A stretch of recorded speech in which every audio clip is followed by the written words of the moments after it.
अमित शाह जी, आप हमेशा की तरह बड़े झूठ के पुलिंदे सदन में बोलकर चले गए, लेकिन क्योंकि आपने इस बार फिर से कश्मीरी पंडितों के दर्द और उनकी वेदना पर अपनी घिनौनी राजनीतिक रोटियां सेकी, तो आपकी कलई खोलनी और आपके झूठ की कलई खोलनी जरूरी है।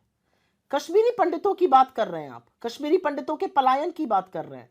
जब 1990 में कश्मीरी पंडितों का पलायन हो रहा था, तब विश्वनाथ प्रताप सिंह की सरकार थी केंद्र में, जो आपके समर्थन से चल रही थी। आपने समर्थन वापस क्यों नहीं लिया? असलियत यह है कि उस सरकार में गृह मंत्री मुफ्ती मोहम्मद सईद थे, जिनको आपने मुख्यमंत्री बनाया। असलियत यह है कि वहां पर गवर्नर जगमोहन थे, जिनको आपने केंद्र सरकार में मंत्री बनाया। असलियत तो यह है कि आपने समर्थन वापस 7 अगस्त 1990 में लिया, कश्मीर के मुद्दे पर नहीं, कश्मीरी पंडितों के मुद्दे पर नहीं, मंडल कमीशन की रिपोर्ट को स्वीकार किया था विश्वनाथ प्रताप सिंह की सरकार ने, इसलिए आपने समर्थन वापस लिया। तो आप पिछड़ा विरोधी तभी से थे। आप कश्मीरी पंडितों की बात करते हैं। आज कश्मीरी पंडितों की जिस तरह से टारगेटेड किलिंग हो रही है, शायद पहले कभी हुई हो। राहुल भट्ट से लेकर मिस बाला तक की टारगेटेड किलिंग हुई।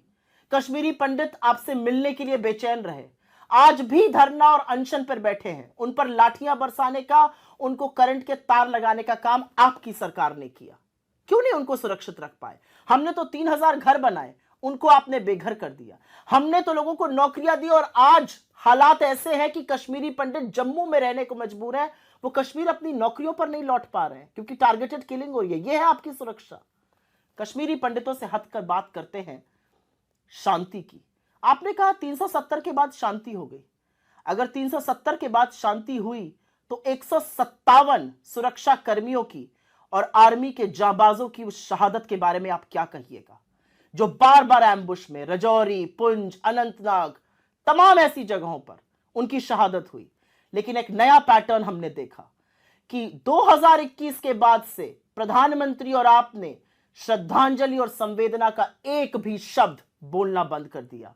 असलियत तो यह है कि जब 2 जाबाज जवान कैप्टन्स की शहादत होती है और उनके शव घर आते हैं तो प्रधानमंत्री सोटी करते हैं। असलियत तो यह है कि जब एक मेजर, एक कर्नल, एक डीएसपी की शहादत होती है आतंकवादियों के हाथ, तब प्रधानमंत्री कोई जश्न मना रहे होते हैं भाजपा के हेडक्वार्टर में। आप बात करिएगा आतंकवाद की। चलिए आतंकवाद पर बात कर लेते हैं। समझाइएगा किसी को कि सैफुल्लाह फारूक जो 10 साल तक जेल में था, पाकिस्तान परीक्षण लेके आया, मसूद अजहर का बड़ा शिष्य, उसको आपने निकाय चुनाव का टिकट क्यों दिया? आपने तारिक अमीर को विधायकी का टिकट क्यों दिया? उनका ट्रैक रिकॉर्ड कोई जानता नहीं है क्या? आपने तालिब हुसैन के साथ मंच कैसे साझा किया? और आपने आसिया अंद्राबी को बेटी बचाओ बेटी पढ़ाओ का ब्रांड एम्बेसडर बना के उसके पोस्टर लगवाए। वो पाकिस्तान जिंदाबाद और उनके समर्थन के नारे लगवाती है और पाकिस्तान जाकर ट्रेनिंग पाके आती है। यह है आपका वतन परस्ती, यह है आपकी असलियत। बता पाएंगे कि बार बार आप आतंकवादियों को गले क्यों लगाते हैं?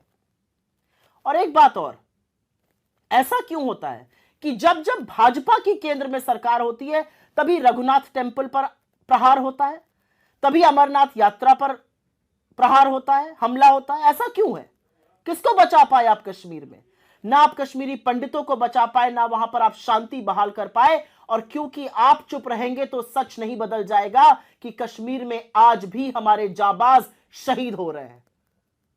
और जब तक आप इन बातों का जवाब नहीं दीजिएगा, कश्मीरी पंडितों पर और पिक्चरों की और पिक्चर हॉल की बात मत करिए, क्योंकि असली पिक्चर तो देश देख रहा है। और देश देख रहा है कि आज भी आपकी नाक के नीचे टारगेटेड किलिंग होती है, आज भी आपकी नाक के नीचे जाबाजों की शहादत होती है, आज भी आपकी नाक के नीचे आप दुर्दांत आतंकवादियों को गले लगाते हैं।